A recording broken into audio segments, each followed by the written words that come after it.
back to Zero Production Value Movie Reviews. As always, I am Hoernke. Today, I'm going to be discussing the 2018 film Den of Thieves, directed by Christian Gudegast. I hope I got that name right. Sounds very German. Seems right. So this film stars Gerard Butler. It's a pretty decent action-based crime thriller. I think bank heist movies can always be fun, even if done somewhat mediocrely. And when done at the highest level, can provide some superlative forms of film entertainment. Some of the most amazing films I've ever seen. Think Heat, The Town, Ocean's 11, Inside Man, Italian Job, just to name a few. There's nothing really wrong with Den of Thieves. However, it is incredibly derivative, mainly of Heat. Some scenes in this film feel like direct rip-off adaptations. It really plays like an amalgam, Heat being the primary. It's like 3 parts Heat to like 1 part Shield to like a little part Ocean's 11, all kind of jumbled up. You know, you have a lot from Heat with the kind of the mentality of the cops, which were to me were reminiscent of the Shield, maybe a little Training Day, and then the scope of the robbery was a bit more Ocean's 11 style. This film wants you, I believe, to empathize to some level with the criminals, with the robbers, less so with the cops.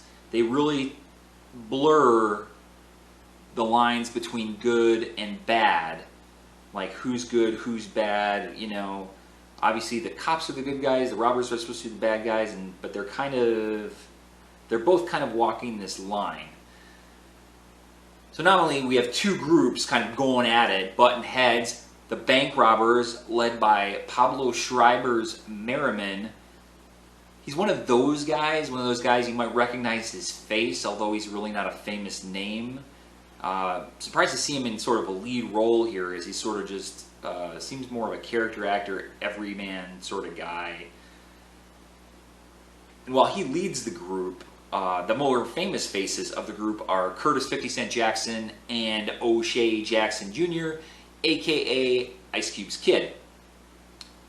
The cops, which are a major crimes unit, are headed by Gerard Butler's Big Nick O'Brien. And the fact that he goes by Big Nick pretty much tells you everything you need to know about his character.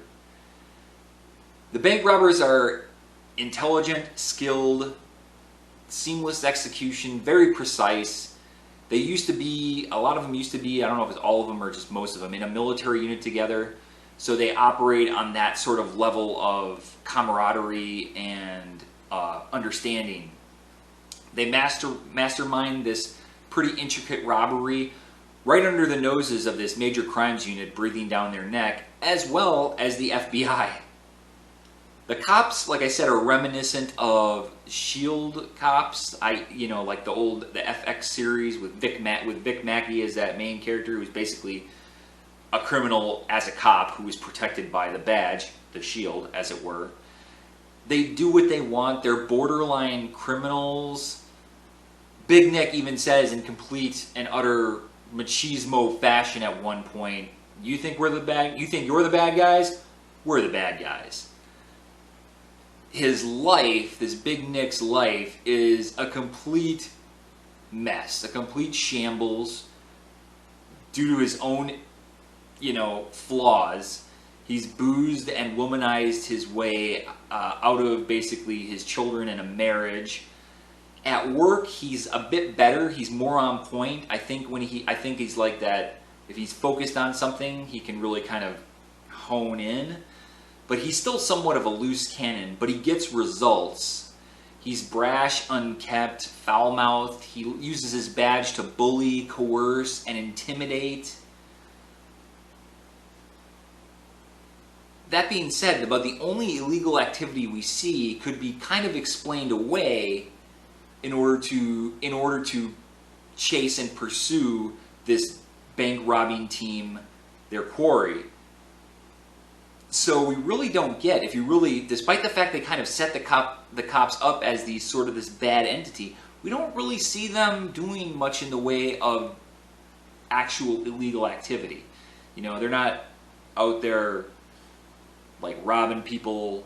You know, but the worst we see them do is probably witness intimidation, basically.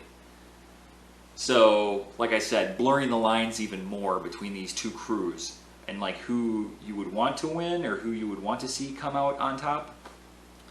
So all this cat and mouse leads to a climactic finale gunfight that is very reminiscent of the gunfight that is the climax of Heat.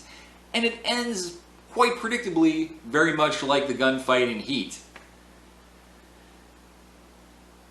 There is a pretty good twist at the end of the movie. This kind of is also reminiscent of a little Ocean's 11, where you go back and you see events through a different lens, which lends a different view to how everything was actually taking place. That was a little reminiscent of Ocean's 11 to me, but becomes a bit more, I think is a little bit more original. So that's about the one of the few feathers I can give it. That as well as the bank heist itself seemed well planned and executed for a movie bank heist. So it gets a few feathers in its cap. It's the flaws that it does have do go beyond it being simply derivative, however. And the main flaw that I will address is the extreme level of coincidence and logic leaps that allow the police officers, Big Nick's Major Crimes Unit, to even be in the fight with these guys. It's just like one thing after another. I can think of 2, 3, 4 things that had any one of those things not occurred, these guys would pretty much got away scot-free. And each coincidence is just another chink in the armor of believability.